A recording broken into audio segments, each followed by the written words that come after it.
Hi, my name is Kathy Ngamo. I am 46 years of age. The first time I went to Israel was in 2010. I had just joined the ministry in 2009. I became a member on about July 2009. So when I heard there was a trip to Israel in March 2010, I decided I am going to go to Israel.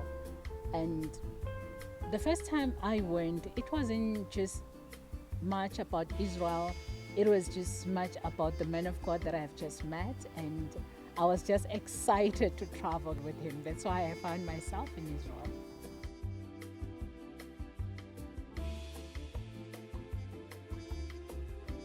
As I've mentioned, I have had the grace to be introduced to Impact for Christ Ministries, and the teachings there were very direct, and I was learning a lot from him, from the servant of God. So when I heard that he was going to Israel, I really wanted to be closer to him and just to be where he was, just to get more, maybe in a different place, to get more of what he would be saying to us as the pilgrims at that time.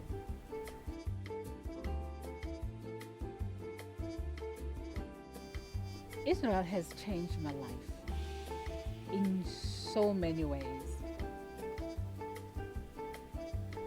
The challenge is that it's not the same every year. Every year you go to Israel, you're likely to go to one or two places that you've never been, and the experience is different. Like, for example, the last trip we had a Shabbat in one of the homes of the Israelis, and it was a wonderful experience to really experience the Shabbat from the Shabbat people, and the way it's conducted and the way they observe it. So hence I'm saying that the experience is really not the same. Every year is different from the other.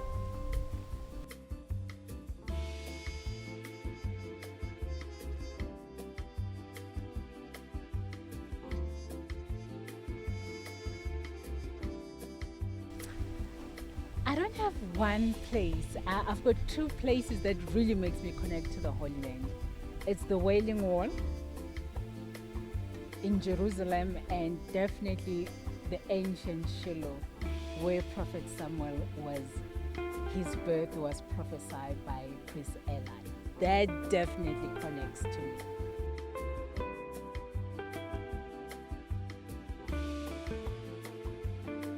Well, the funniest thing that happened to me in Israel was in my first year in 2010. So we were so looking forward to the Dead Sea, because we've been told that in the Dead Sea you just float, and you just float to lie on your back. So we prepared ourselves to go into the Dead Sea, and it was very hot, and everyone was looking forward to it. Guess what? First thing that I did, I went with my face, I went under the sea, and you can imagine coming out of there with all the chemicals that were in my eyes. So people had to help me to go to the shower and shower my face, and that was the last time I floated on the Dead Sea. I just go this time and I put my feet there, that's it.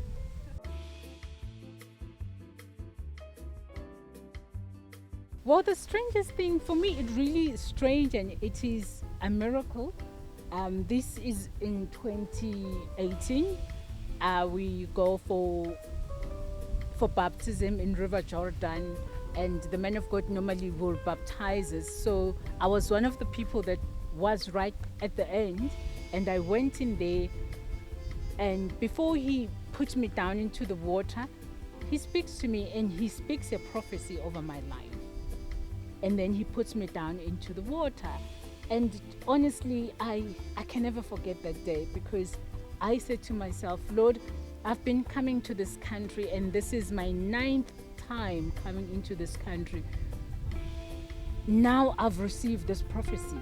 And I thought to myself, this must have been one of the very difficult and challenging things in my life, for me to receive this prophecy in Israel, and not just in Israel, inside the river Jordan. We all know that Jesus was baptized in the river Jordan. So for me, it was really significant.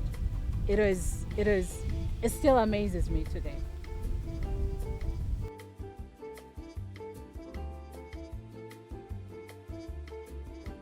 Everything about Israel is a testimony.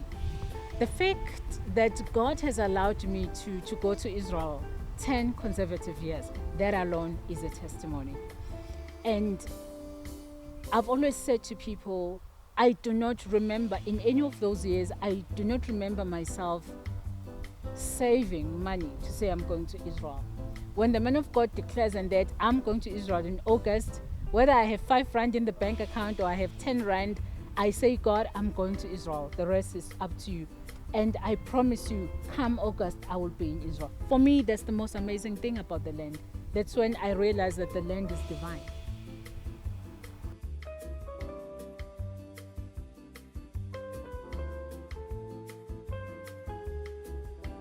The land is divine, absolutely divine.